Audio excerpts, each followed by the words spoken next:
Welcome back to Building a Better Britain. My name's Ummar Hanif, and as a former senior government advisor to UK government, I constantly get asked what is the best advice I can give to local authorities, landowners, developers to fast track or to accelerate large scale development. And there's sort of 5 key points that I keep talking about.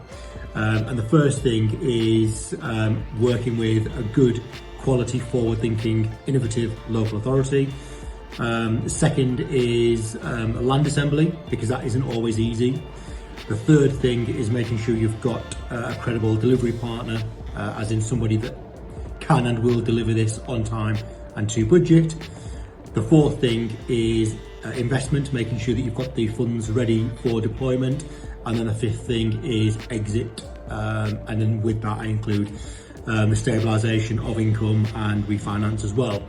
I'm putting this into some form of, sense. I want to very briefly talk about a project I worked on in the northeast of England. Due to confidentiality and the fact that part of it is still ongoing, I can't name the local authority, other than it's a northeast based local authority, not that far from where I'm sat here in Teesside.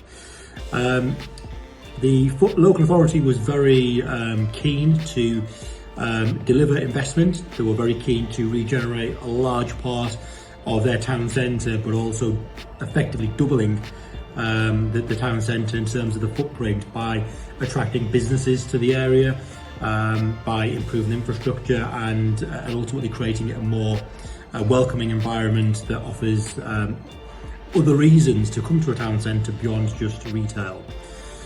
So the first thing I did was I sat down with the then mayor. We talked through what their plans were. I then introduced them to a partner it was a global partner who I believe could add immense value to accelerating their plans ultimately, because this partner would bring what ultimately became £300 million worth of investment, and also they had delivery capability, being one of the largest delivery partners this particular town has ever seen, and also have delivered some of the largest projects in the world as well. So very credible. So innovative local authority with a vision, credible delivery partner who also became an investment partner as well. Land assembly was one of the challenges with this, because the local authority owned much of it, but there was also some private sector land holdings as well.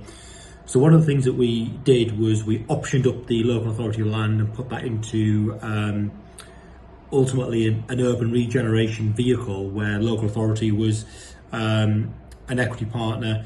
The investment and delivery partner was also an equity partner as well. And that allowed the vehicle, the SPV, the special purpose vehicle, to acquire land as and when the project was moving forward.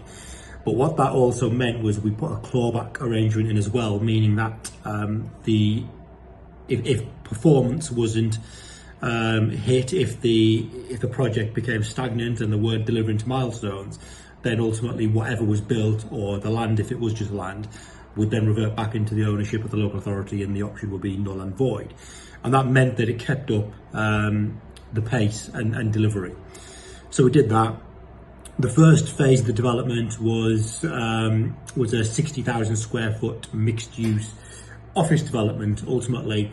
And because this was a location where the office market wasn't as buoyant as maybe large city centres, we needed to do something to encourage a very good quality client that would come in and take the whole space, as opposed to letting it office by office. So one of the things that we were able to do is the local authority, I advised them to do tax incremental finance, which is a TIF ultimately, which is borrowing against future business rates.